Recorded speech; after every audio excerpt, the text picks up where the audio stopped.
ये जो है ये जुआफरडीह उसको बोलते हैं। मैं जुफरा पढ़ रहा था। ये जुआफरडीह का जो है वो महामोगलन का स्तूप है, जिसे ह्वेनसांग ने भी लिखा और ASI ने 2007 में इसकी खुदाई भी की। आप अभी भी उसके रिमेन्स देख सकते हैं। ये ईंटें देख सकते हैं कितनी चौड़ी हैं। और इसको चारों तरफ से बाउंड्री तो किया गया है, लेकिन इसका संरक्षण कुछ भी नहीं है, इसका प्रोटेक्शन कुछ भी नहीं है। और ये दूर से ही मालूम पड़ता है कि हाँ डीह है। इसको लोग यहाँ के जो निवासी हैं लोकल हैं उसको डीह बोलते हैं। और देखा जाए अगर इसके हम नोमेनक्लेचर पर जाएं तो जो डीह है अक्सर उन्हीं स्थानों को बोला जाता है जो ऊंचे स्थान पर बने हों, जो पुराने हों, जो बौद्धों से जो रिलेटेड हों, उन स्थान को बोला जाता है।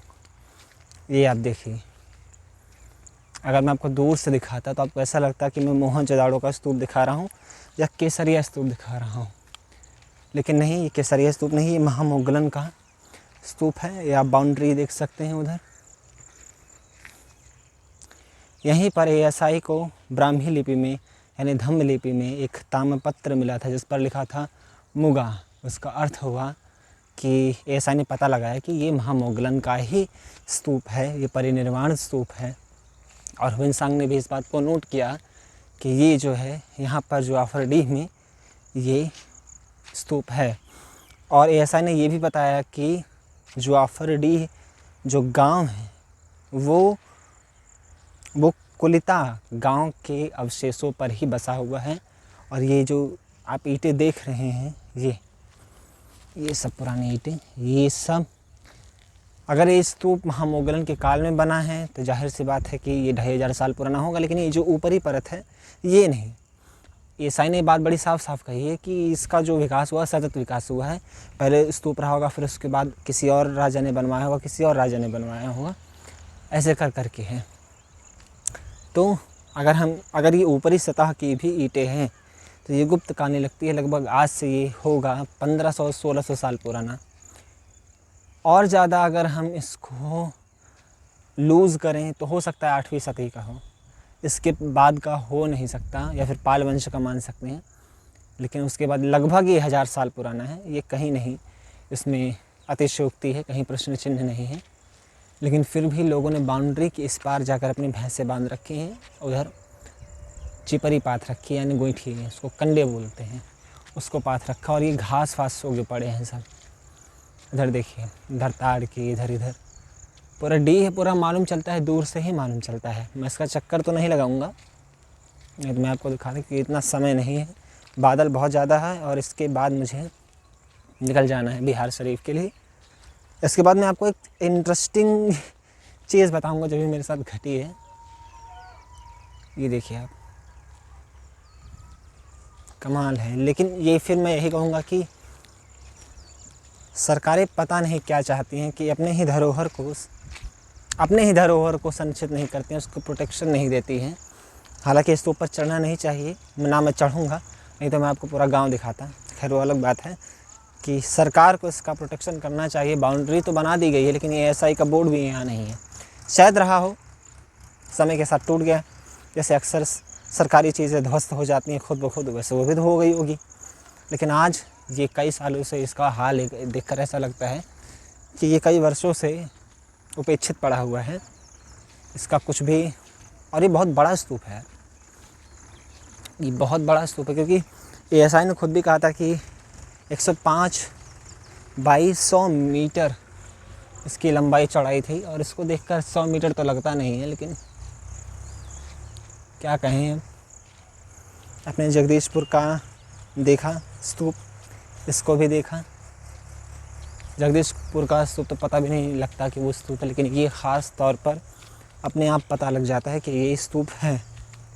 ये देखिए ईंटें,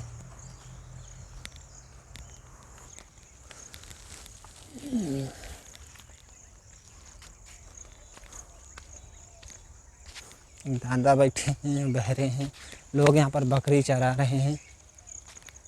और ASI न जाने क्या कर रही है, कुछ समझ में नहीं आता है।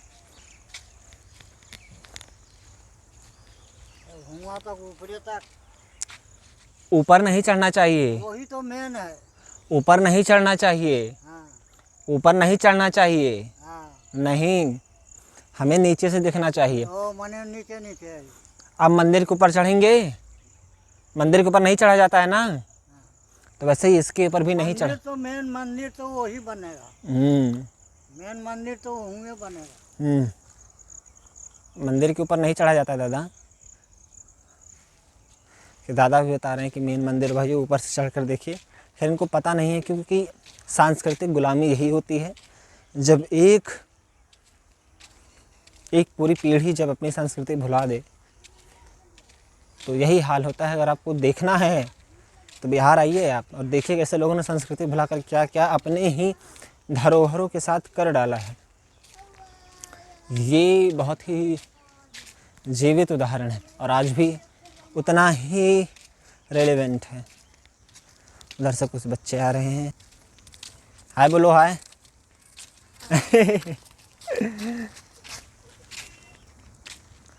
उधर सब बच्चा लोग जा रहा है। अभी मैं आपको दिखाऊंगा बाहर से कैसा दिखता है, इस तो पूरा पता चलता है। ये देखिए आप, बाहर से स्तूप कुछ ऐसा नज़र आता है और बारिश भी हल्की फुल्की पड़ने लगी है। ये देखिए आप, ये 10 मीटर माउंट हो सकता है, इसको मान सकता हूँ मैं। देखिए आप,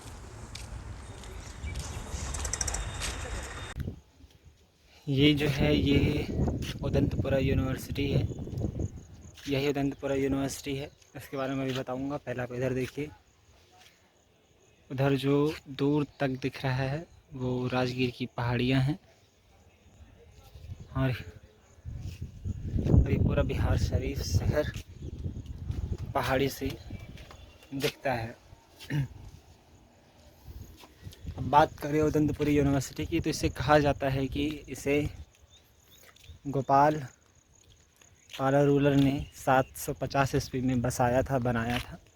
ये जो आप डोम देख रहे हैं, डोम माने गुंबद, ये उस यूनिवर्सिटी का हिस्सा नहीं है। हालांकि इस यूनिवर्सिटी को तोड़ने के बाद ही इसको बनाया गया है। कहा जाता है नालंदा के साथ इसे भी जला दिया गया। उदंतपुरा यूनिवर्सिटी में लगभग 1000 भिक्षु पढ़ा करते थे। यहाँ बौद्ध फिलॉसफी यानी बौद्ध दर्शन, तर्कशास्त्र और तांत्रिक बुद्धिज़्म के बारे में पढ़ाया जाता था। ये देखिए आप, एकदम नालंदा की तरह लग रहा है। हालांकि सबसे शर्मनाक बात यह है कि यहाँ के लोकल्स को खुद ही इस यूनिवर्सिटी के बारे में नहीं पता है। ये देखिए ईंटें आप, ये ईंटें अगर आप देख पा रहे हैं तो ये सजाई गई है, इस पर कलाकृति है। हालांकि ये जो ईंटें आप ऐसे पहचान लेंगे कि जो नालंदा की ईंटें थे वो इन ईंटों से बड़ी थी। जैसा मैंने कहा था कि जो हर राजा अपना एक अलग माप का, अलग साइज़ का ईंटें बनवाता है। और सामने देखिए आप,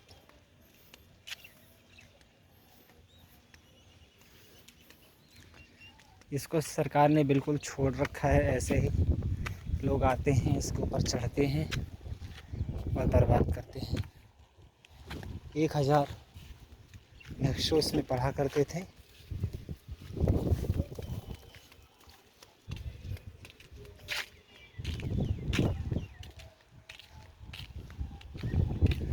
ये आप देखिए, पूरा बिहार शरीफ, पूरा नालंदा दिखता है यहाँ से। नाम ही इसका बड़ी पहाड़ी है, तो ये ऊंचाई पर है। ये ईंट ढाली गई है, ये ईंट शायद ना, ये उसी ज़माने की ईंटें हैं। इसकी आप मोटाई देखिए कितनी है और लंबाई। तो ईंटों के माप से भी पता लगाया जाता है कि कौन से समय में कौन से राजा ने कौन सी ईंट चलाई थी, तो उससे पता चलता है। ये ग्रेनाइट का पिलर दिख रहा है, ये होल दिख रहे हैं, शायद इसमें कुछ लॉक सिस्टम रहा होगा। ये ग्रेनाइट पत्थर उसी तरह है जैसे हमने देखा था नालंदा महाविहार के जो हॉस्टल्स थे उसमें। ये कोई मज़ार है, और एक ख़ास बात यह है कि इस मज़ार के जो मज़ार बनाई गई है वो इसी महाविहार में ही बनाई गई है। यही है उदंतपुरा यूनिवर्सिटी, या फिर हम कहें उदंतपुरी यूनिवर्सिटी। बिखरी हुई अपने अंदर इतिहास को समेटे हुए।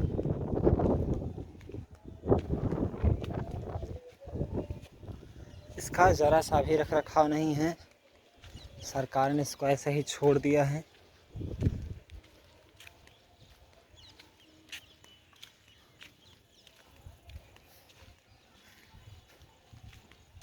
इसकी खुदाई तक नहीं की गई है। अगर इसको खोदा गया होता तो और सारी संरचनाएं बाहर निकलती।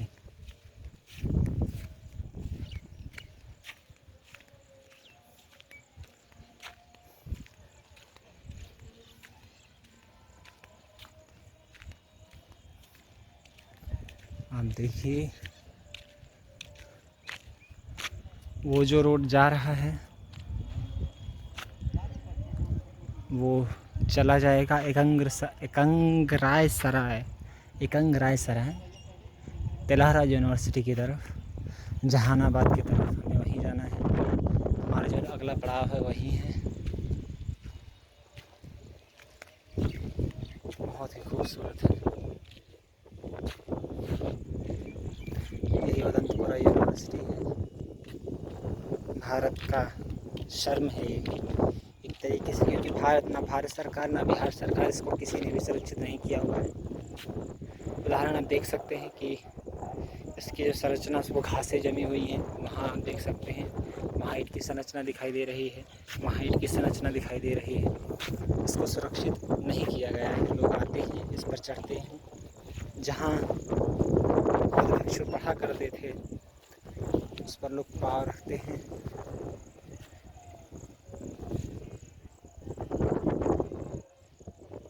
आप ये देखिए,